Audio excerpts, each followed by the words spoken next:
Customer कहता है कि हमें ये प्रोडक्ट तो दूसरी जगह पे सस्ते में मिल रहा है, तो आप या तो डिस्काउंट दो, नहीं तो फिर हम आपसे क्यों लें। और यहाँ पर हम मोस्टली ये गलती करते हैं उसे और भी डिस्काउंट देने की, या फिर उसे ये बोल करके कि फिक्स प्राइस है कस्टमर लूज करने की। Welcome to the series handling objections like a pro, episode number 1। इसे कहते हैं वैल्यू फ्रेमिंग इफेक्ट। देखिए, जब भी आपका क्लाइंट और कस्टमर आपसे ये कहता है कि आपका कॉम्पिटिटर का प्राइस आपसे कम है, तो उसके प्राइस को मैच करो या फिर उससे कम करो, तो आप उनसे पूछिए कि मिस्टर देसाई, मान लीजिए कि अगर मैंने अपना प्राइस उनके प्राइस से मैच कर दिया तो आप किससे लेंगे, किसे ऑप्ट करेंगे। तो अगर मान लीजिए वो कहता है कि हम आपसे लेंगे, तो आप उनसे पूछिए कि क्यों, जिससे कि वो आपको आपके एडवांटेजेस बताएगा। तो इन अ वे आप उसको सेल नहीं कर रहे, वो खुद को खुद ही कन्विंस करेगा ये कहकर के कि आप बहुत पुराने हैं, या फिर आपके सर्विसेज हमने सुने हुए हैं, या फिर मैं किसी से रेफरेंस लेकर के यहाँ पे आया हूँ, आप पे ज्यादा ट्रस्ट है, आपकी क्वालिटी हमें पसंद है, आपका स्टैंडर्ड हमें पसंद है, आपका सर्विस हमें पसंद है, जो भी रीजन हो, बस सर इसी वजह से तो हम थोड़े से महंगे हैं। देखिए, हमें कभी ये नहीं बताना कि हम सस्ते हैं, क्योंकि हम सस्ते हैं ही नहीं। तो आपको ये बताना है कि हम बेस्ट हैं, और वो दाम कम करने से नहीं होगा,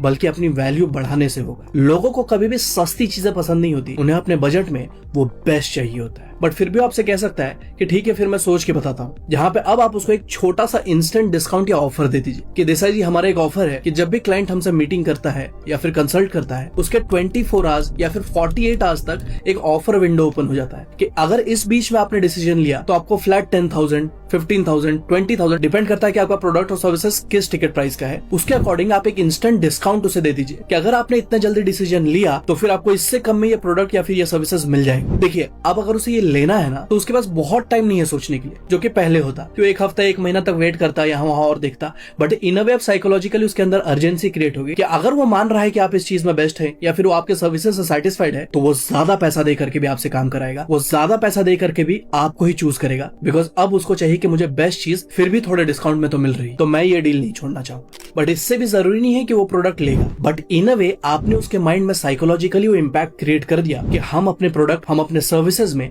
इस चीज के मास्टर हैं। बट प्राइस कम करने से ये प्रॉब्लम सॉल्व नहीं हो पाएगा। आप हर किसी के लिए प्राइस कम करना पड़ेगा। कब तक आप प्राइस कम करते रहेंगे? तो आपको अपने सर्विसेज और ओवरऑल एक एक्सपीरियंस में डिलाइटफुलनेस लाना होगा। आपको एक वाव कस्टमर एक्सपीरियंस क्रिएट करना होगा जो आपको बाकी मार्केट से अलग खड़ा करे। And this is how you handle objections like a pro. Alright, so ये ऑब्जेक्शन हैंडलिंग सीरीज का एपिसोड नंबर 1 था। हमने ऐसे और भी एक्साइटिंग और इंटरेस्टिंग सीरीज ऑलरेडी निकाले हुए हैं डिफरेंट सेक्टर्स में, और इस सीरीज में आगे ऐसे और भी स्ट्रेटेजीज और टेक्निक्स लाइंड अप हैं, जिससे कि मैं आपको सेल्स इंडस्ट्री का मास्टर बना दूंगा। बट उसके लिए आपको मुझे फॉलो करना पड़ेगा। और अगर आप सेल्स को डिटेल में सीखना चाहते हैं और अपने आप को एक सेल्समैन से सेल्स मास्टर में ट्रांसफॉर्म करना चाहते हैं, तो अभी हमने recently sales dominator kit launch किया है, जहां पे आपको कोल्ड कॉलिंग पिचेस, 100 से भी ज्यादा प्रोस्पेक्टिंग क्वेश्चंस, किसी भी प्रोडक्ट को पिच कैसे करें, क्या क्या मैजिकल वर्ड्स होते हैं सेल्स में, और एंड में क्लोजिंग टेक्निक्स क्या क्या है।